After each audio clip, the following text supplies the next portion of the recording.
वेदाहमेतं पुरुषं महन्तम् आदित्यवर्णं तमसा परस्तात् त्वमेव विदित्वा मृत्युमेति नान्यपन्था विद्यते यनाय नान्यपन्था विद्यते यनाय।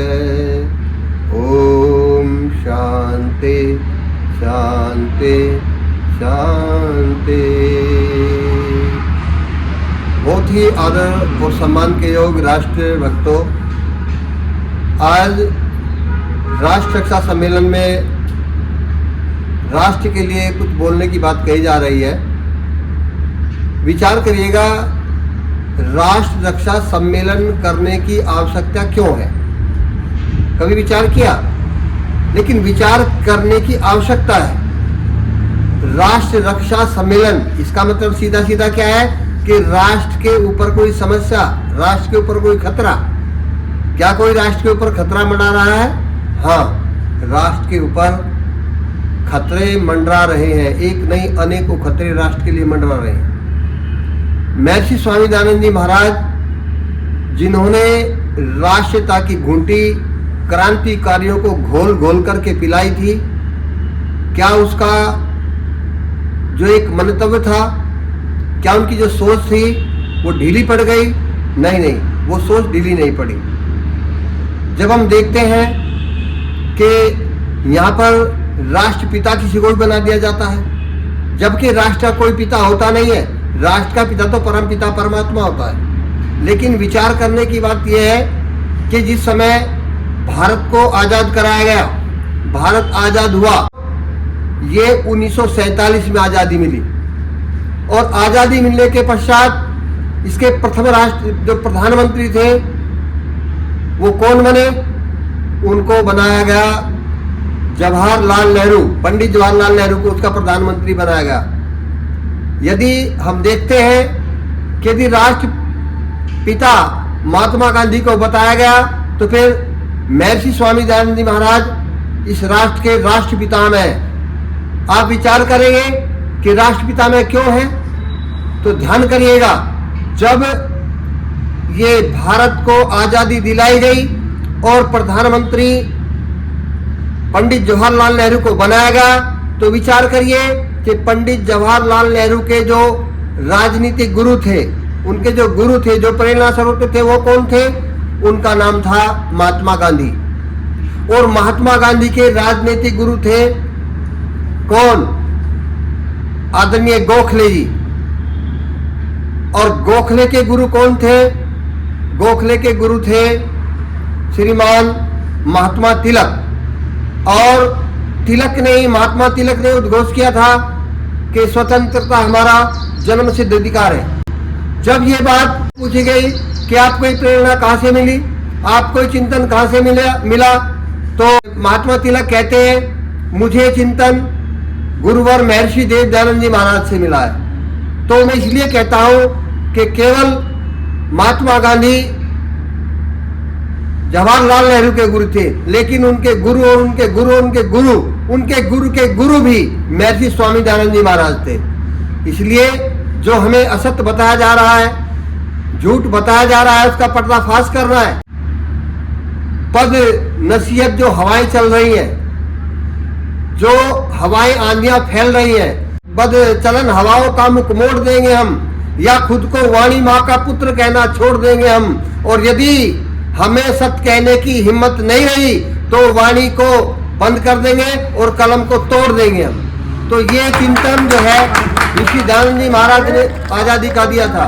और इस आजादी को प्राप्त करने के लिए एक नहीं अनेकों युवाएं, अनेकों युवा, अनेकों युवतियां अपनी पढ़ाई लिखाई छोड़कर और आजादी के आंदोलन में ऋषि दयानंद ने जब उद्घोष किया कि आजादी हमारा जन्मसिद्ध अधिकार है, तो उस आजादी को प्राप्त करने के लिए अनेकों युवक अपने कॉलेज छोड़ करके डिग्रियां फाड़ फाड़ करके फेंक दी गई और राष्ट्र को बचाने के लिए तैयार हो गई, फांसी के फंदे को चूमने के लिए तैयार हो गए। याद करो, राम प्रसाद बिस्मिल पंडित राम प्रसाद बिस्मिल, जिनको पिता ने कह दिया था कि जाओ आर्य समाज तुम्हारी माँ होगी, आर्य समाज तुम ऋषिदान तुम्हारे पिता होंगे, लेकिन हमारे घर को छोड़ दो।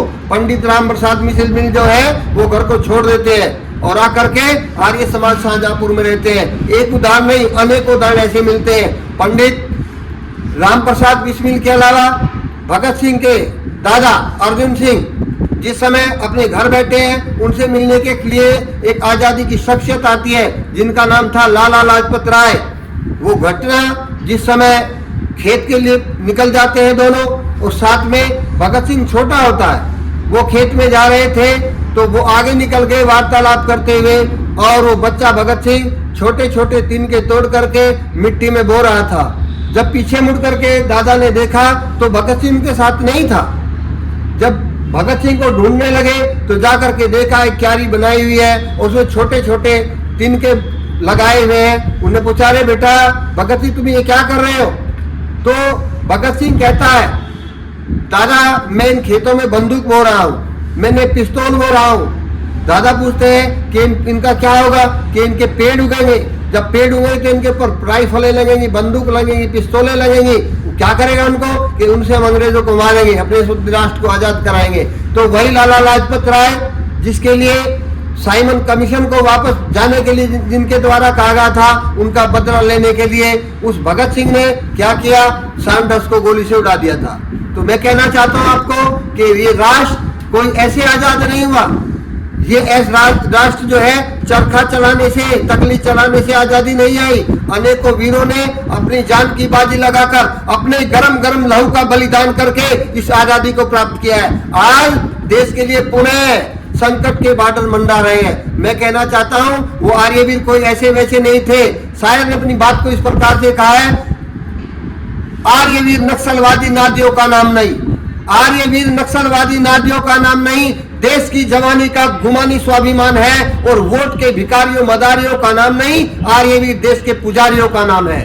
इतना नहीं, वाणी में तूफान लिए, अरे वाणी में तूफान लिए, क्रांति का पैगाम लिए, किसी का गुलाम नहीं, आत्मा का दान है, और हंसते हंसते देश धर्म पर जो हुम हुए, आर्यवीर ऐसे क्रांतिकारियों का नाम है। आर्यवीर ऐसे क्रांतिकारियों का नाम है, और है इस देश को जगाने की आवश्यकता है। इस देश के जवानों को एक क्रांति की आवश्यकता है, एक संस्कारों की आवश्यकता है, एक देश भक्ति का चोला दोबारा इनको पहनने की आवश्यकता है। और इतना ही नहीं, कुछ लोग आते हैं अलग अलग झंडे, अलग अलग मठ बना करके, अलग अलग संस्थाएं बना के जो आ रहे हैं। मैं उनके लिए कहना चाहता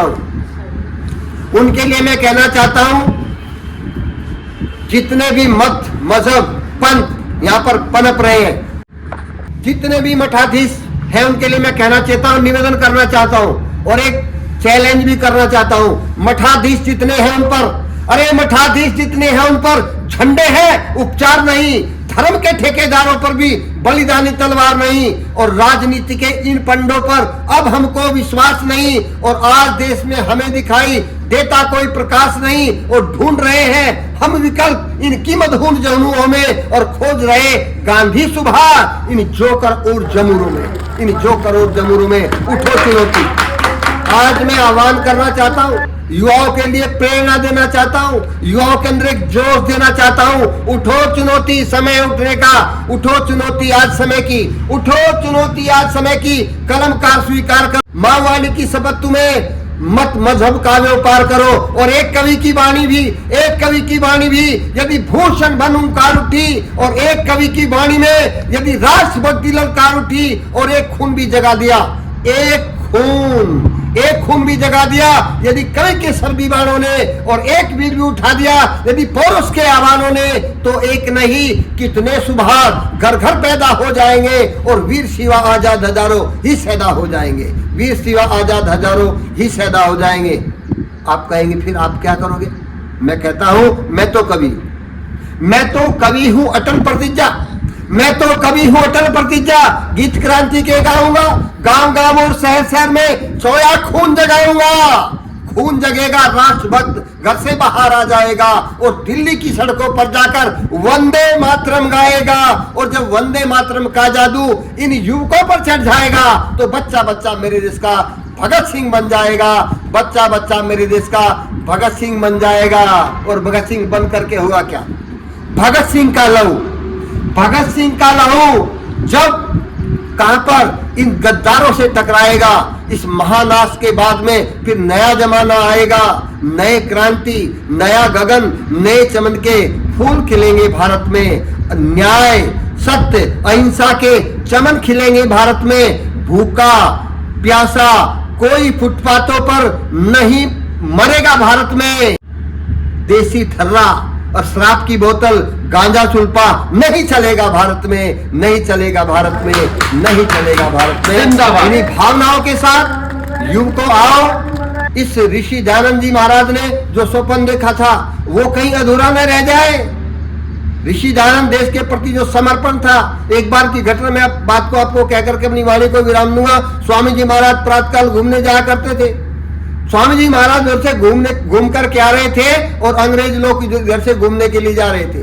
जो वहां का वायसराय था स्वामी जी से मिला आते समय और कहने लगा, कहिए स्वामी जी महाराज, हमारे राज्य में कोई आपको दिक्कत कि नहीं, कोई प्रचार में बाधा नहीं, कोई समस्या नहीं, कोई और आवश्यकता नहीं। फिर एक काम किया करो, जब हमारा राज इतना अच्छा है कि आप जैसे साधु संत को यहाँ कोई दिक्कत नहीं है, तो आप गौर से प्रार्थना कर दिया करो, प्रार्थना प्रेयर कर दिया करो कि हमारा राज सदा बना रहे। लेकिन वारे ऋषि दयानंद, निर्भीक दयानंद कहता है, मैं प्रतिदिन परमात्मा से प्रार्थना करता हूँ, पर प्रार्थना ये करता हूं कि कब आप लोग हमारे देश को छोड़ करके चले जाएं और हमारा राज्य जो है, हमारा देश ये स्वतंत्र हो जाए। ऐसे निर्भीक स्वामी दयानंद जी महाराज का स्वप्न था।